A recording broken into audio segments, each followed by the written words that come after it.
welcome back to Speedy Learning. Hope so everyone is doing well. In this video we are going to discuss how to calculate cross price elasticity.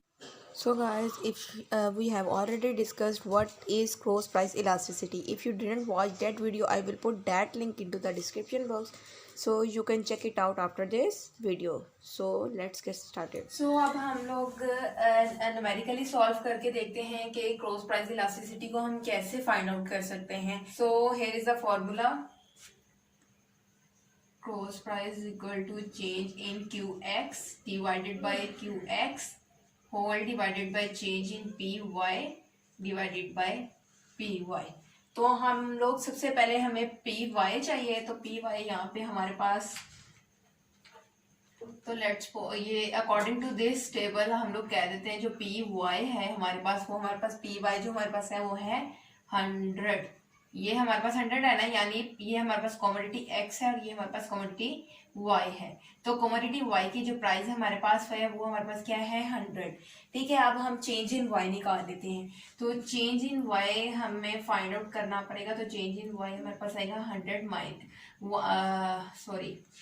120 minus 100, यानी P2 में से P1 को हम लोगों ने minus कर दिया, यानी P1Y में से हमने P2Y में से हम लोगों ने P1Y को माइनस कर दिया.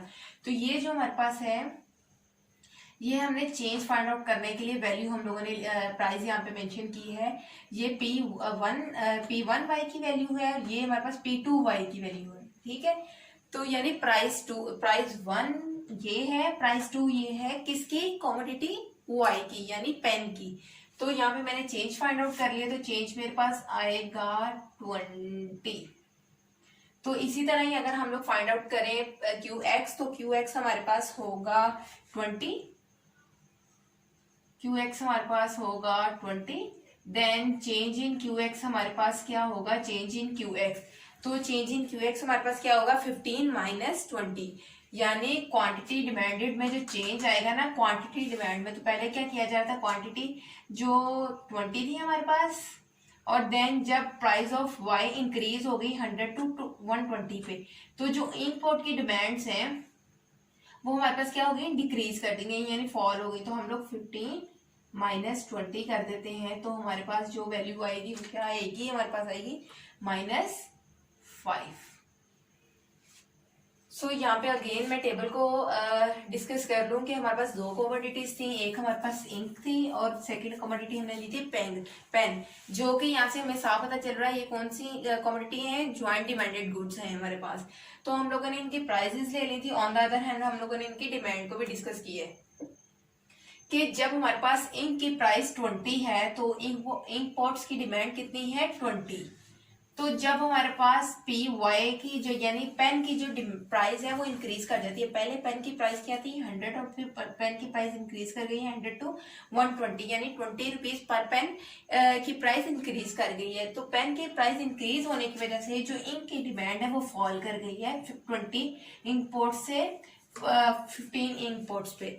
तो ये हमारे पास क्या है क्रॉस इलास्टिसिटी के एक गुड की प्राइस इंक्रीज करने से जो डिमांड है दूसरी कमोडिटी की वो हमारे पास क्या कर गई है, डिक्रीज हो गई है. तो हम इस फॉर्मूले में ये जो हम लोगों ने चेंज की वैल्यू और फर्स्ट वैल्यू फाइंड आउट की है तो वो हम इस फॉर्मूला में पुट करते हैं.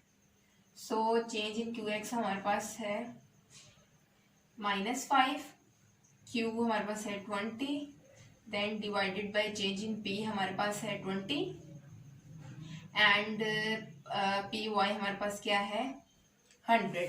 तो हम लोगों ने ये वैल्यू, ये जो फॉर्मूला को हमने कैलकुलेट किया था, वैल्यूज फाइंड आउट की थी P Y, change in P Y, Q X and change in Q X. तो वो हमारे पास ये हम लोगों ने जस्ट फॉर्मूला में इस वैल्यूज को पुट किया है. फॉर्मूलाज में पुट करने के बाद तो हमारे पास जो आएगा आंसर वो हमारे पास होगा.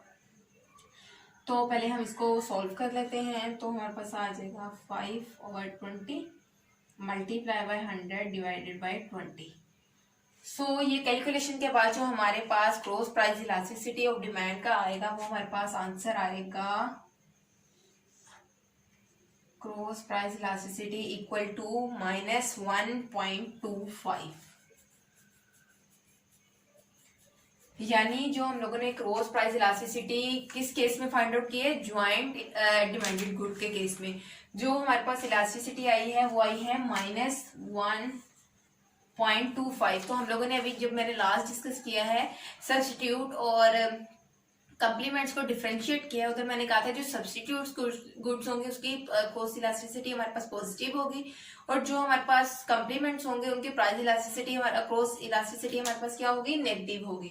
तो यहाँ पे ये नेगेटिव यही शो कर रहा है कि ये जो गुड्स हमारे पास हैं वो कौन सी गुड्स हैं, कम्प्लीमेंट्री गुड्स हैं, ज्वाइंट डिमांडेड गुड्स हैं। तो यानी ये जो हमारे पास है ये है greater than unity. Here's the minus sign shows the cross elasticity is negative। तो ये गुड्स हमारे पास क्या है, कम्प्लीमेंट्री गुड्स। तो कम्प्लीमेंट्री गुड्स में जो हमारे पास इलास्टिसिटी आई है वो है -1.25, यानी ग्रेटर देन 1 आई है और लेस देन 1 आई है। ओहो सॉरी। सो जो हमारे पास 1.25 आई है, ये माइनस साइन यहाँ पे सिर्फ शो कर रहा है नेगेटिव रिलेशन को, और जो 1.25 है विच इज ग्रेटर देन 1। तो यानी अगर इंक की प्राइस सेम रहती है लेकिन पेन की जो प्राइस है वो इंक्रीज कर जाती है, तो जो उसकी डिमांड होगी, जो इलास्टिसिटी होगी उसमें बहुत ज्यादा चेंज आएगा। यानी अगर डिमांड प्राइस ऑफ कमोडिटी 1% से चेंज हो रही है, तो जो क्वांटिटी डिमांडेड ऑफ कमोडिटी 2 है वो मोर देन 1% से चेंज होगी, तो वो हमारे पास क्या होगा, ये केस होगा क्रॉस प्राइस इलास्टिसिटी का। Well there guys, so guys this bring me to the end of this lesson. Hope you found the lesson very useful. So I will be back soon. Till then take care. Allah Hafiz. Don't forget to subscribe the channel and like the videos.